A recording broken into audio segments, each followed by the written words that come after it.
என்னடா என்னோட 1 மணி நேரத்தை திருடிட்டீங்க? இப்படி 16 மணி நேரம் சம்மர் டைமில் சன்லைட். யார் என்னோட அந்த 1 மணி நேரத்தை திருடினாங்கிறத என்ன ஏதுன்ட்டு நான் டீட்டெயிலாக சொல்கிறேன்.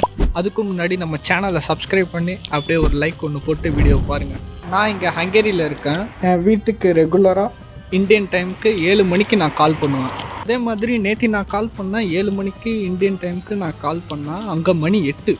என்னடா 7 தானே ஆகணும், 3.5 மணி நேரம் டைம் வித்தியாசம். இங்கே மணி 3:30னா அங்கே 7 தானே ஆகணும், எப்படி 8 ஆகுது அப்படின்ட்டு எவனோ அதை தான் திருடிட்டான்னு நான் சொல்ல வந்தேன்.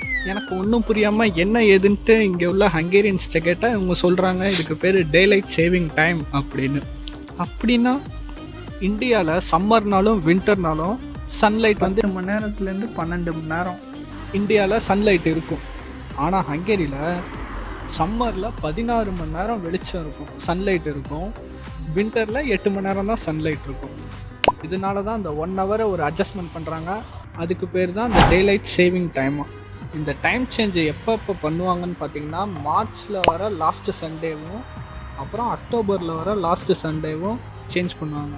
அதாவது மார்ச்சில் வெயில் நேரம் அதிக நேரமாக இருக்குமா, அந்த டே லைட்டை யூஸ் பண்ணுறதுக்காக 1 ஹவர் ஃபார்வர்டாக போயிடுவாங்க.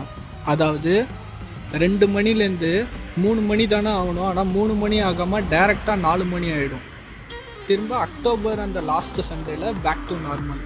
2 மணிலேருந்து 3 மணி ஆகணுமா, ஆனால் 3 மணி ஆகாமல் திரும்ப 2 மணியே ஆகிடும்.